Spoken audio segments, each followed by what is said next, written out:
अस्सलाम वालेकुम दोस्तों, मेरा नाम है इरफान मलिक और आप देख रहे हैं 24 न्यूज़ का डिजिटल प्लेटफॉर्म। आज हम जिस स्टोरी के ऊपर बात करेंगे, ये स्टोरी 10 साला बच्चे की है। ये 10 साला बच्चा जिसके एक बयान के बाद जहाँ पे एक घर लुटने से बच गया, वहीं पे इस बच्चे का वालिद जो है वो सलाहों के पीछे भी गया। तो स्टोरी शुरू होती है लाहौर के इलाका मनावा से। मनावा के इलाके में पुलिस को 15 के नंबर से 15 के नंबर के ऊपर एक कॉल रिसीव हुई, जिसमें बताया गया कि घर में 4 से 5 डाकू गन पॉइंट के ऊपर दाखिल हो चुके हैं और घर में लूट मार कर रहे हैं। पुलिस के लिए ये काफ़ी अलार्मिंग सिचुएशन थी। पुलिस फौरी तौर के ऊपर मौके पे पहुंची तो डाकू वहां से जा चुके थे। पुलिस ने अहले खाना से मुलाकात की और उनसे जब पूछा कि डाकुओं का हुलिया क्या था, डाकू किस तरह के थे, डाकू क्या क्या लूट के ले गए, तो उस वक्त घर में बताया गया घर के मालिक की तरफ से कि घर से डाकू 15 लाख रुपए की नकदी और दीगर जेवरात वगैरह लूट के फरार हो गए हैं। लेकिन पुलिस को इस बात पे शक पैदा हुआ कि घर में कोई ऐसी एक्टिविटी नहीं थी, घर के अंदर कोई तोड़ फोड़ नहीं थी। डाकू गन पॉइंट के ऊपर अंदर दाखिल हुए, कोई दरवाज़ा ना टूटा ना कोई शीशा टूटा और डाकू आराम से ये पैसे लूट कर फरार हो गए और किसी अहले इलाकों को भी नहीं पता चला। इस हवाले से जब पुलिस वहाँ पे पहुँचती है, पुलिस ने वाक़े को मशकूक जानते हुए घर के मालिक की मुद्दत के अंदर एक मुकदमे का इंदराज किया। मुकदमा तो दर्ज कर लिया गया, लेकिन उसके बाद पुलिस को ये बात खटकती रही कि डाकू कहाँ से आए, किस तरह आए, कैसे गए, लूट मार की, ये पैसे कहाँ से आए थे, सारी चीज़ें पुलिस ने इन्वेस्टिगेशन शुरू कर दी। इसी इन्वेस्टिगेशन के दौरान एक ऐसा मरहला भी आया जिसमें पुलिस को डाकू ढूंढने में मुकम्मल तौर पे नाकामी हो गई और पुलिस ने सीसीटीवी कैमरास भी देख लिए, आसपास के इलाकों में सेफ सिटी के कैमरास भी देख लिए, लेकिन किसी जगह कोई सबूत ना था।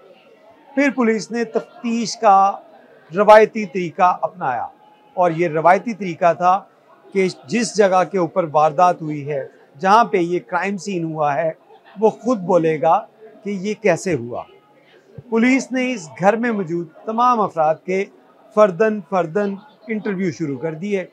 इन्हीं इंटरव्यू के दौरान एक 10 साला बच्चा भी इंटरव्यू किया गया।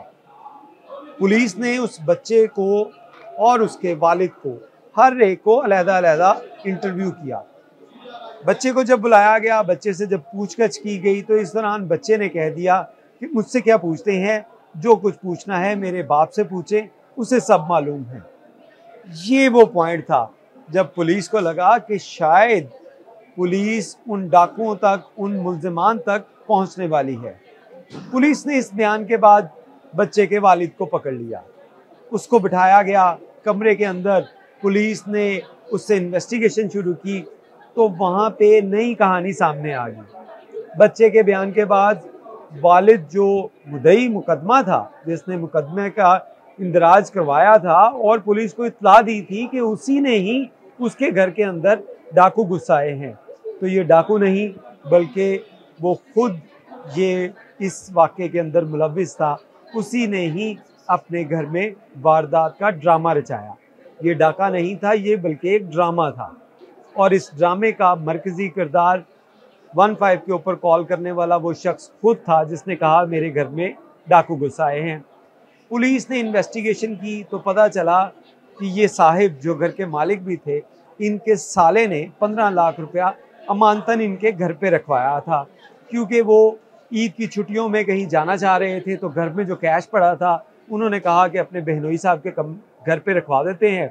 उनके पास रखवाया तो बहनोई साहब की नीयत जो थी वो उसके अंदर जो है फतूर आ गया।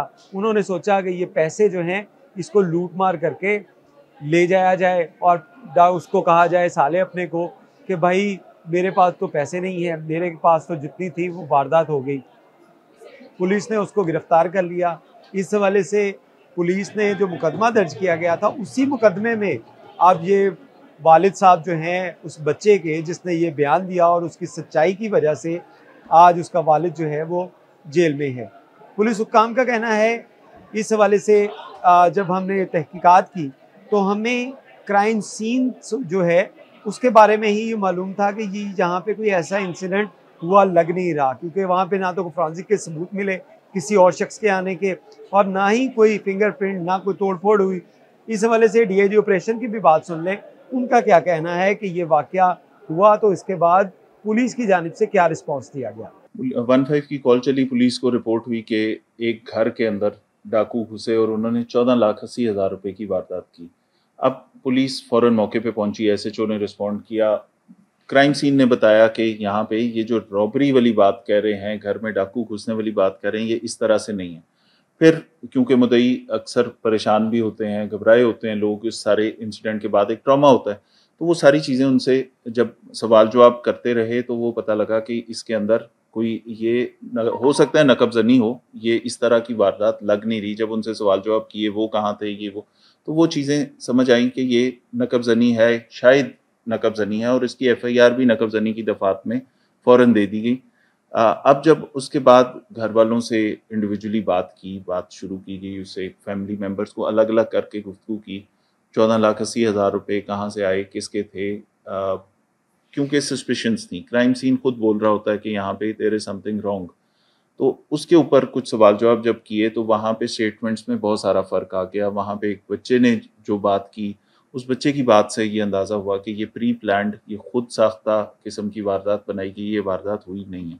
अब जब वहाँ उसकी तह तक पहुँचने के लिए वो जो कंप्लेनेंट था हमारे पर्चे का, जिसने अपनी मुद्दईयत में ये पर्चा कराया था, उसी कंप्लेनेंट से मज़ीद इंटरव्यू किया गया, उससे जो सवाल जवाब किए गए, तो उसमें फाइनली उसने बता दिया कि ये पैसे मेरे साले ने रखवाए थे मेरी बीवी के पास, और कि वो हिफाजत से रख लें, और उसको वो लालची हो गया। उसने ये पूरा ड्रामा किया कि हम साले को कह देंगे कि घर से चोरी हो गई और वो पैसे हड़प कर लेगा। तो ये वाली सारी चीज़ क्राइम सीन को डिटेल से देखने से, एसएचओ के टाइम पे मौके पे पहुंचने से, वो तमाम चीज़ों को एनालाइज करने से, सीनियर ऑफिसर्स की इस पे मॉनिटरिंग से ये फ़ौरन केस अनर्थ भी हो गया और पता लगा कि एक झूठी कॉल थी। और इस तरह की अक्सर ऐसी कॉल्स लेटर ऑन लोग कर देते हैं और उसके बाद पता लगता है कि वो वकूआ उस तरह नहीं है। तो ये भी एक उसी तरह की कॉल थी। इसमें बच्चे ने कहा क्या था और उसके बाद से आप किस तरह आगे पहुंचे? ऐसे जब सब लोग साथ होते हैं आमतौर पे तो वो जो गुफ्तगू होती है वो तो सबकी, अगर आपने तय तक पहुंचना है तो अलग अलग लोगों से स्टेटमेंट्स ले लेनी चाहिए। तो वो जब अलग करके हर एक फैमिली मेंबर से अलग बात की गई तो हर एक के बयान में तजाद भी था, और क्योंकि बच्चा छोटा था तो उसको गड़बड़ा गया थोड़ा सा, और उसने फिर घबरा के ये कहा कि ये मेरे से जो आप सारी चीज़ें पूछ रहे हैं ये बेहतर है कि मेरे वालिद साहब से पूछ लें, उन्हें सब पता है। तो यहाँ से पुलिस का शक फिर उसी मुद्दई पे ज़्यादा गया, और फिर जब उससे मज़ीद सवालात किए और उससे जब इस बारे में मज़ीद इंटरव्यू किया तो फाइनली वो ब्रेक हुआ और उसने बताया कि जी ये मैंने खुद की थी। क्या वो जो उसकी बहन है जिसके लिए पैसे थे, क्या उसकी भी इन्वॉल्वमेंट थी? यानी कि उसकी इन्वॉल्वमेंट नहीं थी। वो अपने साले के पैसे खुद हड़प करने के लिए उसने ये सारी को ड्रामा, बाद में जो उसको रॉबरी का या बर्गलरी का सीन बनाने के लिए जो उन्होंने वहाँ पे चीज़ें की थी, वो बच्चों को समझ आ गई कि कुछ ना कुछ इस तरह का हो रहा है जो कि डिफरेंट है।